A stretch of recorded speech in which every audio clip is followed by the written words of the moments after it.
vais peut-être me présenter. Je ne suis pas de la région. Je m'appelle Yves Lenoir. Je suis président de l'association Enfants de Tchernobyl-Bélarus, qui est un peu une fin de parcours pour moi, puisque je suis à la retraite. J'ai commencé dans les milieux atomiques en 1974, en participant à un groupe interministériel sur les options techniques pour la gestion des déchets radioactifs. Oui, c'est bien, tu me le mets en grand.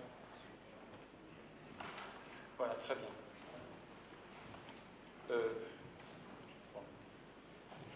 Donc je remercie l'association Rubresus de m'avoir invité à venir évoquer des aspects qui sont totalement absents, non pas du document d'impact d'Areva, mais du rapport du commissaire enquêteur.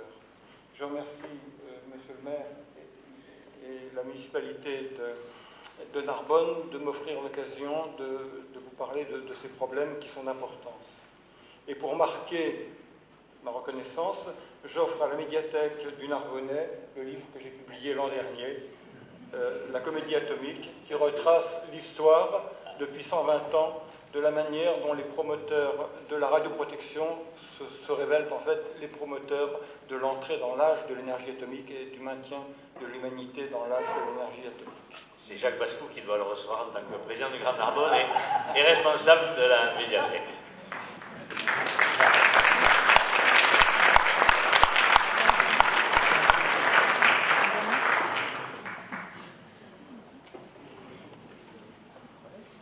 Ce qui m'a surpris, si vous voulez, dans ce dossier, c'est donc l'absence des mots que j'ai mentionnés dans le dossier, dans le petit rapport du préfet qui fait suite à la réception du rapport du commissaire enquêteur, les mots radium, radon, thorium, technétium, radioactivité, becquerel, sievert, poussière ou aérosol n'apparaissent pas. Alors que vous pouvez voir que dans l'inventaire de l'ANDRA apparaissent ces radioéléments. Par ailleurs, lorsque je participais à ce groupe interministériel, nous avons évoqué beaucoup de choses, mais nous n'avons pas parlé des déchets du cycle depuis la mine jusqu'à l'usine d'enrichissement. C'est-à-dire que pour nous, qui étions donc en charge, qui avons la mission d'examiner les différentes options techniques. Il y avait donc là toutes les administrations, les membres de l'industrie. Moi, personnellement, je représentais avec un collègue de l'école des mines le ministère de l'Environnement. On ne nous a absolument pas parlé de tout cela. Et en particulier, on ne nous a pas dit que dans le retraitement, le technétium n'était pas isolé et repartait, parce que pour des raisons chimiques, hein, il n'a pas les mêmes propriétés que les autres produits de fission très dangereux. Et donc, il se retrouve ici, à Malvézy. Je l'ai découvert en étudiant le dossier Malvézy, qu'en fait, le technétium du retraitement, qui est un produit qui n'est pas tout à fait anodin, pour deux raisons. Je vais être très court, hein. Je ne vais pas pouvoir passer tous mes transparents, sinon je vais déborder et abuser de votre temps. Le technétium a une période radioactive de 212 000 ans. Il se trouve à hauteur de plus de 1000 milliards de becquerel dans, qu'est-ce que je dis ? Oui, 1000 milliards de becquerel dans les bassins qui vont être retraités.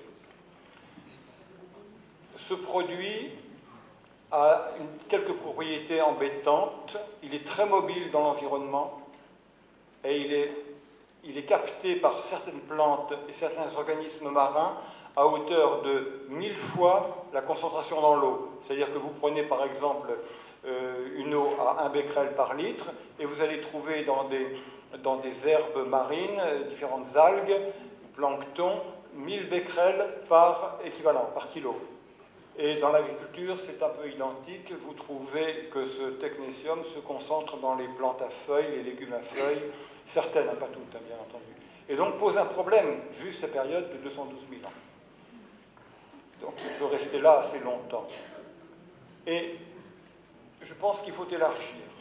Nous avons des procédures, que M. le maire a rappelées, qui semblent celles de bonimenteurs du Moyen-Âge. C'est-à-dire qu'on demande à Areva de présenter son projet, de le faire valoir et de le faire voter, finalement, sans que, réellement, une expertise contradictoire ait pu éclairer, non seulement les élus, mais la population, sur tous les aspects du projet, de façon indépendante. La France est un peu unique dans ce genre. En Allemagne, j'ai participé à de grandes affaires, encore beaucoup plus grandes que celle-là.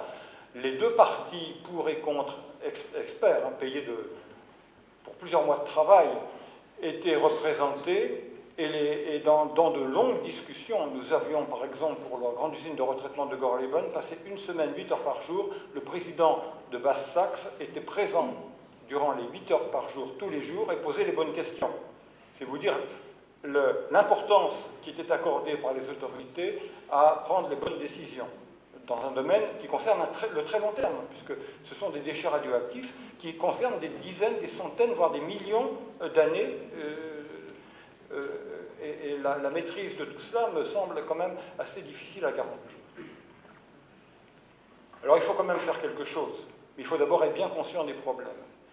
Tout traitement de ces déchets va relâcher un gaz radioactif que j'ai noté en second dans cette liste, le radon, parce que c'est un gaz inerte.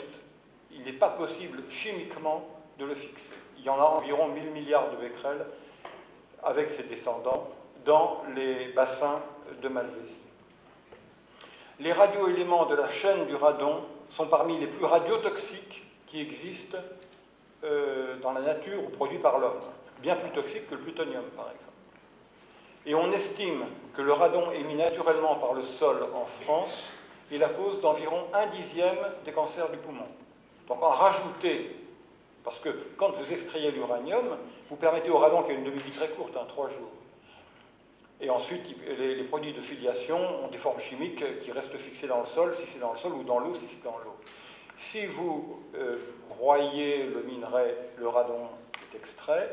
Si vous traitez l'uranium, vous extrayez le radium, et le radon est en équilibre avec le radium et s'échappe. Et à Malvézie, donc dans les bassins, vous avez du radon qui va se trouver rejeté, et ses descendants, qui vont prendre la forme de particules fines, vont se déposer un peu partout dans l'environnement, voire pouvoir être inhalés par tout le monde. Et si vous voulez, il faut être bien conscient de cela, parce que tout procédé qui va traiter les nitrates de Malvézie ou d'autres déchets radioactifs du site devrait minimiser le rejet de radon. Pour l'instant, il est minimisé parce que le radon est dans l'eau, il a une demi-vie de 3 jours, et puis les produits de filiation vont rester dans l'eau. Donc globalement, les émissions de radon actuelles sont faibles. Si vous vaporisez l'eau, ben, évidemment, il sera rejeté dans l'atmosphère. Or, vous avez une chance assez inouïe ici dans le Narbonnais. Vous êtes dans une des régions de France les plus... Je vais vous montrer. Oui, vous avez un peu de chance. Voilà. Cette carte montre les niveaux d'émissions, de concentration de radon dans l'air en France. Alors plus c'est bleu clair et moins il y en a. Et vous pouvez voir que chez vous, il n'y en a pas beaucoup. Même on peut dire que vous êtes pratiquement au minimum. Ce qui veut dire que chez vous, le radon a peu d'incidence sanitaire, le radon venant du sol, contrairement à ce qui peut se passer dans le Massif central ou dans certaines régions de la Bretagne. En revanche, avec cette usine, dans une zone qui ne sera pas immense, il ne faut pas non plus monter au rideau, mais dans une zone qui ne sera pas immense, vous aurez des rejets de radon et de ses dérivés qui vont intéresser des surfaces habitées. Or, la carte, je crois que je l'ai mise, voilà. La rose des vents de la région, vous la connaissez tous, mais j'ai préféré m'en assurer en allant la chercher sur Internet, fait souffler le vent dominant, voilà, vers le nord de l'agglomération. Et le jour où il n'y aura pas beaucoup de vent, le radon, qui est un gaz très lourd, 7 à 8 fois la densité de l'air, reste proche du sol. Les particules qu'émettent ces désintégrations restent évidemment dans les couches basses et vont donc augmenter. Je ne sais pas de combien, parce que là, il faut faire appel à des modèles. Dans ce dossier, il manque énormément de choses sur le plan scientifique qui permettraient de bien évaluer les risques sanitaires. Mais de toute façon, ça va augmenter la concentration en produits radioactifs très toxiques, puisque le radium et ses dérivés, c'est la classe 1, donc la plus élevée de radiotoxicité, vont se retrouver dans l'air et il y aura des particules qui retombent.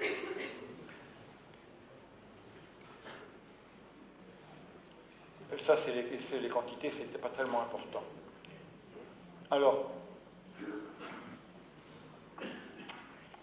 ce qui m'a étonné aussi et ce qui m'a surpris, c'est que le dossier d'Areva évoque ces produits radioactifs sous une forme très qualitative en parlant de traces. Et puis ensuite, disons qu'il y a des traces dans les bassins. Des traces, quand il y a 1000 milliards de becquerels, si on appelle ça des traces, c'est quand même un peu étonnant. Et puis ensuite, le traitement va laisser échapper des traces de ces traces. Et finalement, les filtres laisseront échapper des traces de ces traces. Tout ça est à chiffrer, ça n'est pas chiffré. Et les documents américains que j'ai consultés qui concernent les expérimentations du procédé TOR ne sont pas concluantes, au sens où, contrairement à certains documents dont peut-être Areva s'est inspiré, qui prétendent que le procédé retient 99,9999% du technétium, ce qui veut dire de la chimie fine dans des fours à 850 degrés, je ne sais pas si c'est possible, je ne suis pas chimiste, mais ça me paraît très très ambitieux. Les documents américains sérieux, établis par des scientifiques, des grands laboratoires qui traitent ces questions-là, avec les résultats qui sont obtenus dans les expériences qu'a évoquées André il y a quelques minutes, ne sont pas probants. C'est-à-dire qu'ils disent bien qu'on ne peut pas conclure. On ne peut pas actuellement garantir des niveaux de rétention très très élevés. Il peut y avoir plusieurs pourcents et demi. Donc ils vont se trouver dans les poussières. Et c'est là tout le problème, comme ça n'est pas chiffré, il y a un peu une inconnue. Donc s'il y a une chose qu'on peut demander de façon raisonnable, si on veut garder TDN, c'est que ces choses-là soient chiffrées. À ce moment-là, les épidémiologues, les écologistes pourront, enfin les écologues, les spécialistes de l'environnement, pourront aller sur le terrain, mesurer déjà s'il y a des présences de ces radioéléments pour faire un point zéro avant l'installation de cette nouvelle usine et vérifier qu'en fonctionnement, on n'en rajoute pas. Par exemple, vous voyez, il y a beaucoup de choses qui manquent là-dedans, puisque le point zéro n'est pas fait. J'ai vu aucune information sur les dépôts de technétium dans les vergers ou les potagers qui sont sous le vent du site. Or, quand le vent souffle, vous avez forcément des embruns qui sont entraînés par le vent, de même que la Terre est ensemencée par les oligo-éléments venant des embruns de l'océan. C'est ce qui permet à nos plantes de pousser, il ne faut pas l'oublier. Hein. Les oligo-éléments venant de l'océan ont une importance cruciale en agriculture. Et bien là, vous avez, venant des bassins de Malvésie, lorsqu'il y a du vent, des embruns qui partent et qui vont polluer les sols environnants. Je n'ai vu aucune étude qui chiffre le radium, le technétium, etc., dans les potagers du coin. Ce serait quand même intéressant de savoir. Ça donnerait une idée de ce que les procédés actuels font courir comme risque.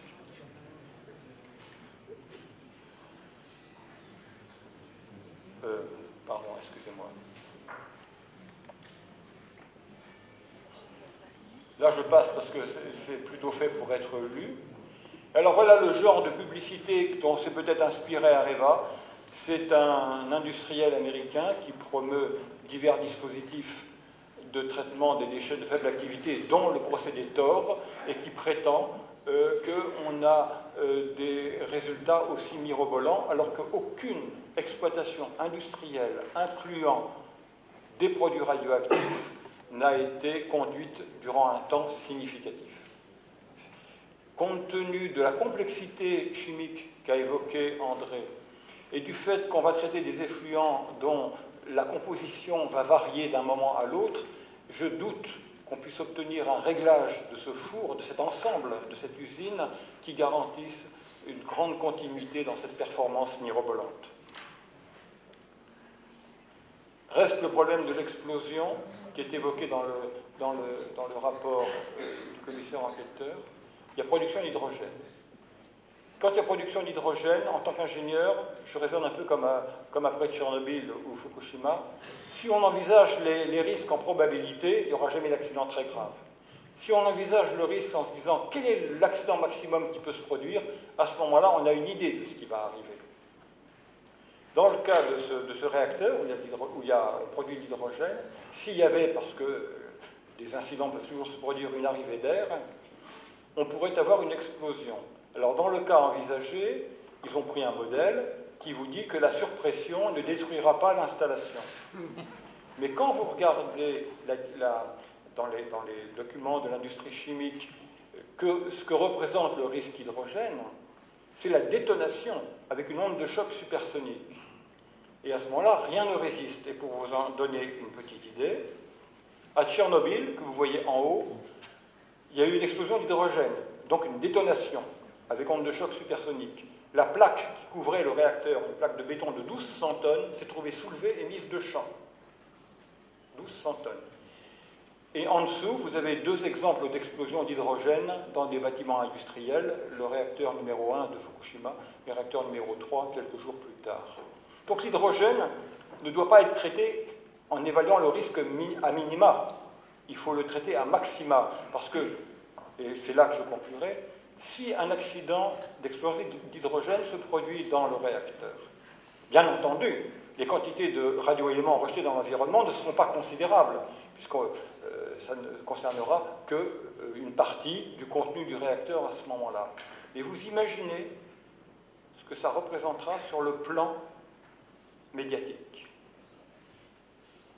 Explosion, relâchement de radioactivité, toute la région se trouvera disqualifiée pour beaucoup de ces activités qui ont une place sociale, économique, culturelle considérable dans la vie du Narbonnais et des alentours. Donc c'est à ça qu'il faut penser quand on envisage une exploitation industrielle où un risque d'explosion existe et qui va traiter des produits radioactifs. Voilà, j'en terminerai là. Je vous remercie beaucoup.